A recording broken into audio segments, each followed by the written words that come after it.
Alright, this will be the last video of this series of Make Your Own Fishing Rod. I'm just going to go over some tools and equipment that I use to personalize the rods and put a coat of epoxy that finishes the threads. That helps protect the threads from unwrapping and from the elements. So, first off, this is a rod dryer. It's really helpful if you use one of these. What this does, it moves at about 8 RPMs, revolutions per minute. And what its purpose is to, whenever you put your epoxy on, your rod's spinning, and it allows that epoxy to level evenly and to dry evenly.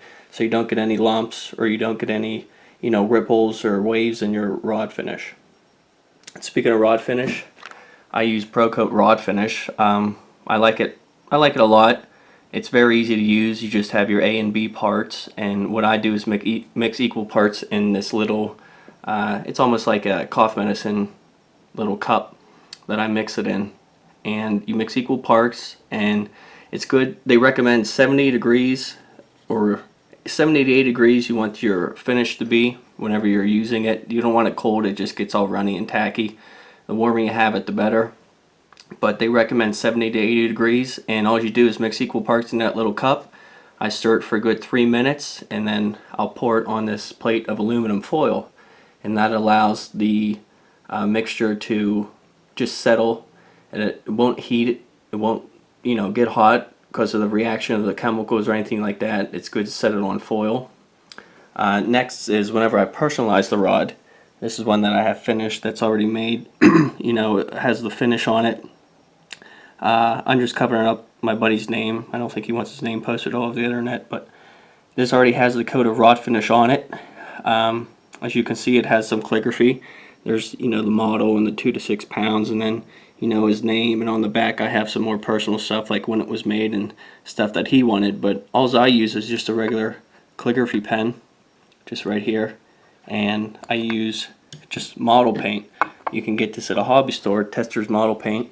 It's used for little model cars to paint and stuff like that, and it works really well. I really like the gray on the black background. As you can see, it pops up pretty good. So we talked about the finish, the calligraphy, the motor. Here's just a little roller section that I got with my motor just to help support the blank whenever it's rolling, whenever it's drying. And just real quick, I'll show you because I just seen the tip sitting here. I have to put this on your tip section. What I'll do is, this is called tip top adhesive. It just looks like regular glue stick. But you just take that, I'll cut a little piece off, and I'll actually insert it down the center or down the hole of this tip top, and I'll scuff up the tip itself of the rod of the blank, and I'll heat this up, insert a little tip top adhesive actually into the tip top itself, heat it up a little bit till it starts melting, and then put your tip top on. So that's what I do.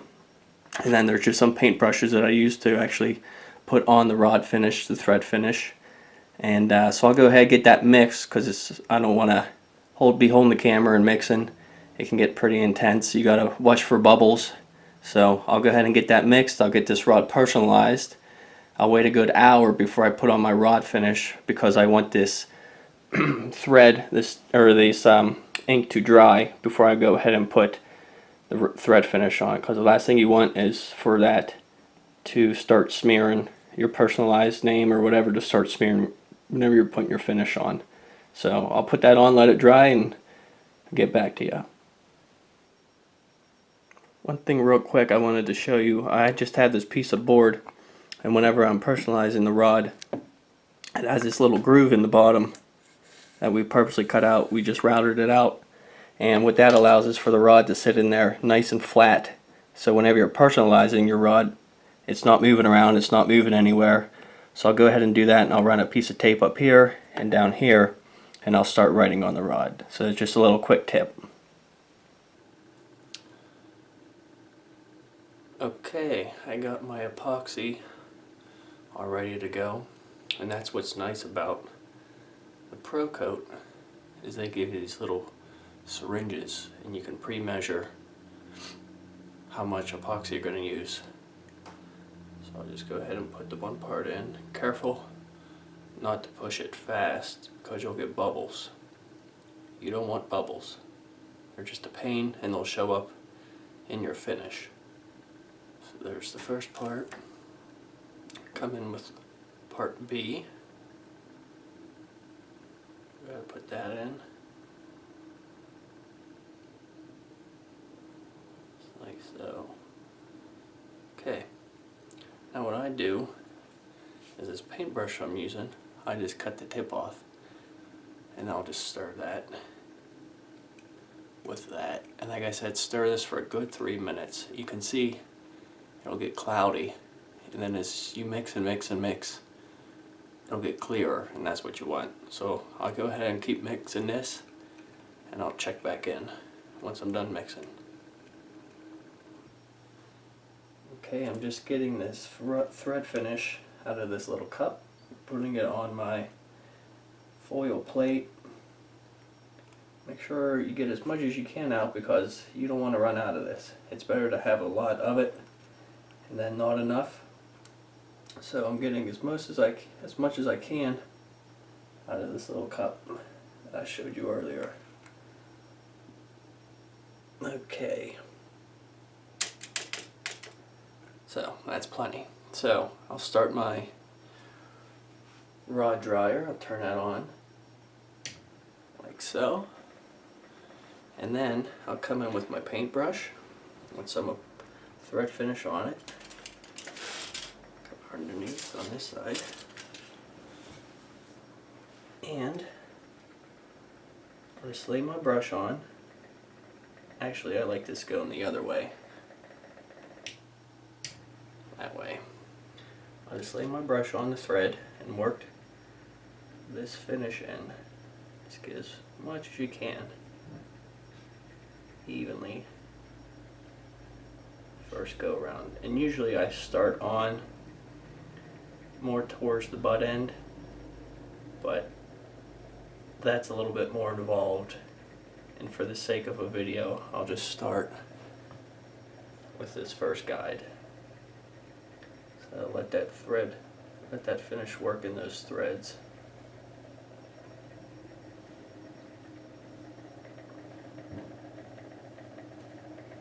As best as we can get that.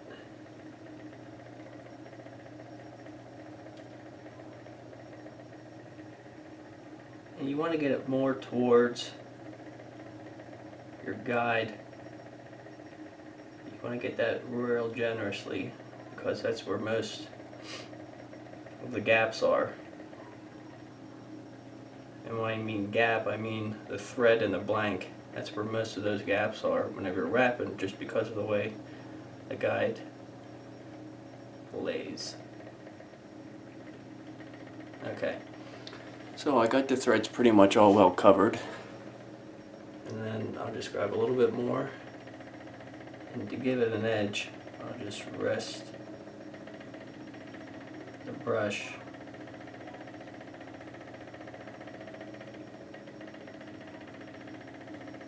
that'll give me a nice straight edge on it.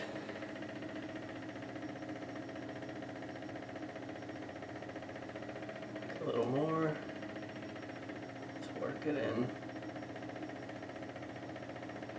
This is the most, other than wrapping the thread, this is the most time consuming because this is the last step. This you want to get right, because if you don't, all that work you put into it before this step pretty much goes to waste. So again, the brush on this edge, coat that really well.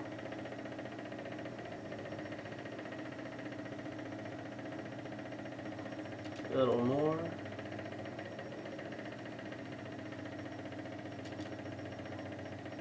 Try and get as straight of a line as you can. At the ends, it just makes it look nicer whenever it's done drying.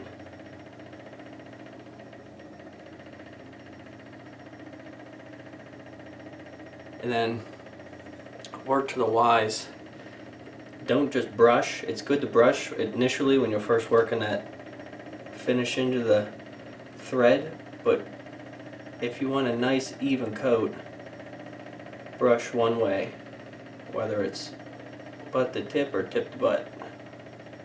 brush one way, and your thread finish will lay a lot more even than just basically painting all over those threads. So that's all there is to it. You do that for each and every thread, and you also do that for the section if you're going to personalize. And I'll let this go overnight, at least 12 hours. 8 to 12 hours spinning like this, I'll let it go. So that's what you're going to want. So good luck if you're going to start making a rod. If not, hit that subscribe button. We're going to do a lot more videos here in the future with just miscellaneous things, a lot of how-tos. So like and subscribe. And good luck if you're starting your own rod.